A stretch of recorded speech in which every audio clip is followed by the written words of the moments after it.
Good morning, everybody. Happy Monday and welcome to Vibrant Brain Mondays. I am outside taking a walk in the gorgeous sunshine because today's topic on Vibrant Brain Monday is how to recognize when you're depleted or low in your serotonin levels and what you can do to boost those levels. Hi, Kim. So Kim's a great example of taking action on boosting her serotonin. She is part of our Vibrant Woman program and taking in every resource she can. So good to see you, Kim. So let's talk serotonin. It is true, first of all, that vitamin D is a major cofactor to boosting your serotonin. So if you can get outside like this as early as possible, and even if you're in cold weather right now, just bundle up. The important thing is to get the sunshine right on your face, if possible, even a little bit on your chest. And I'm going to say without sunscreen for a short period of time because you want it to penetrate. You want it to be absorbed into the skin so that the vitamin D can help you boost serotonin. So I'm going to sit down here. And also when you're outside, you've got great oxygen and maybe even some plants and trees around that are helping give you oxygen as well. So serotonin is one of the brain chemicals that helps us feel our most vibrant.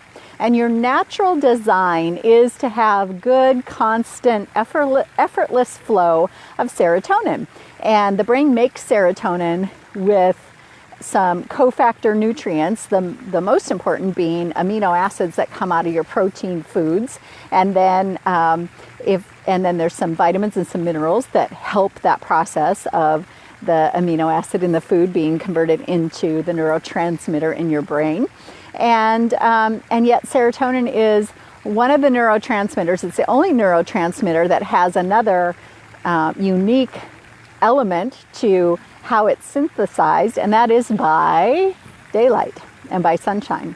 So serotonin is actually an ancient molecule that was on planet Earth long before human beings were, and light is part of that synthesis. So I really look at serotonin as our most mystical and our most spiritual brain chemical, and involved in evolution and creation of the species. So how do you recognize if you're depleted in your serotonin? And I'll also talk about how you become depleted in serotonin, and then lastly, what to do about it if you find that you are. So I'll go to how you become depleted first of all. So there's a lot of different ways we can become depleted in serotonin and our other feel-good brain chemicals. Everything from our nutrition, if we're not actually eating those protein foods and good fats and a rainbow of antioxidant, vitamin, and mineral, then we can become depleted. If we are eating those foods, but there's an issue with our gut, and so you're not absorbing the nutrients, that can be a cause and a factor. And if you are eating the good foods, but maybe also eating some foods that sabotage your mood and your serotonin, like sugar and caffeine and gluten, and even in some cases dairy, then that could be interfering as well. Stress is also a major factor, and that can be a single instance, a trauma, could completely zap your reserve, or it could be ongoing, continual, sort of chronic elevated levels of stress. So how it should be is that your brain readily and easily makes serotonin, and enough that you feel good in the moment, and you store excess molecules in your brain so that when something is an increased moment of stress or a dark day and there is no sunshine, then you can draw upon that reserve.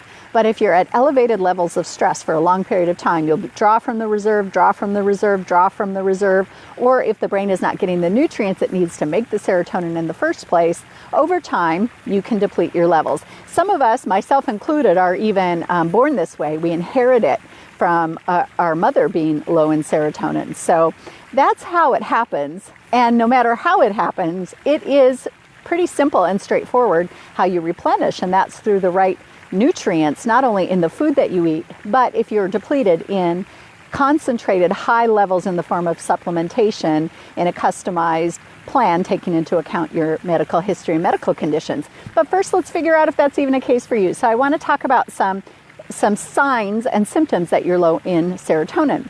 You would feel depression or negativity. In fact, depression and anxiety, the root cause of this is low serotonin.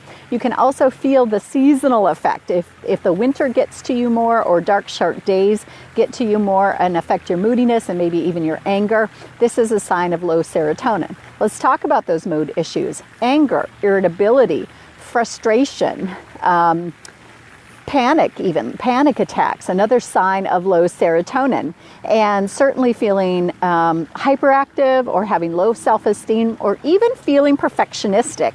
We're in the middle of our perfectionism detox right now, and perfectionism is a learned behavior, and it's an emotional response, but it's also at its very root biochemical in low serotonin. You could have phobias as a sign of your low serotonin. You could experience difficulty sleeping. Hi there, thanks for the love. I think that's Susan. It's a little bright in the sun to see. You could have difficulty sleeping. Difficult getting to sleep or staying asleep is caused by low serotonin. Pain conditions like fibromyalgia and TMJ and even headaches have a serotonin basis. And also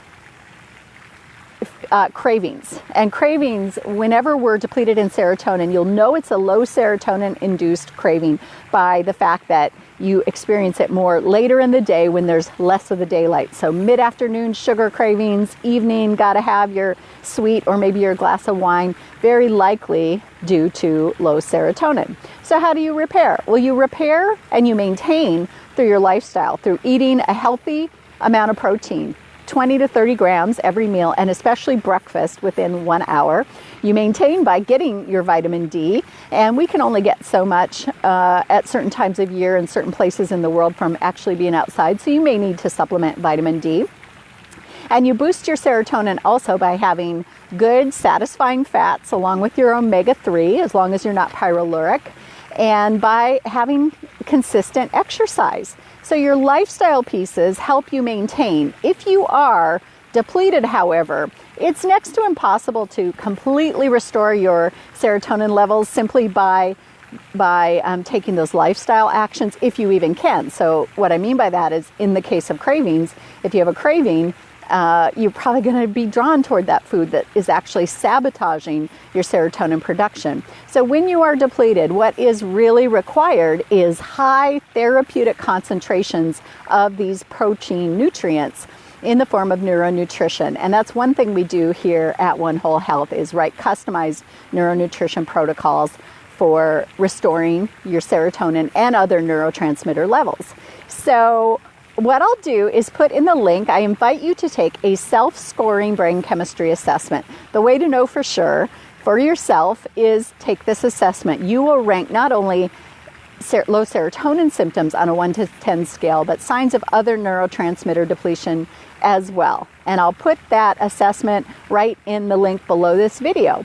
And I invite you to do that because it is self-scoring. So you will know anything over a 5 is an indication of depleted brain chemistry, serotonin, and other neurotransmitters. And in the meantime, I invite you to get out, enjoy the sunshine, eat your protein, exercise, eat your good fats, drink your water, eat your array of vegetables and a little fruit that give you all the colors of the rainbow of phytonutrients, so that you can be flowing with the ancient molecules serotonin and feel good on purpose and have a vibrant brain.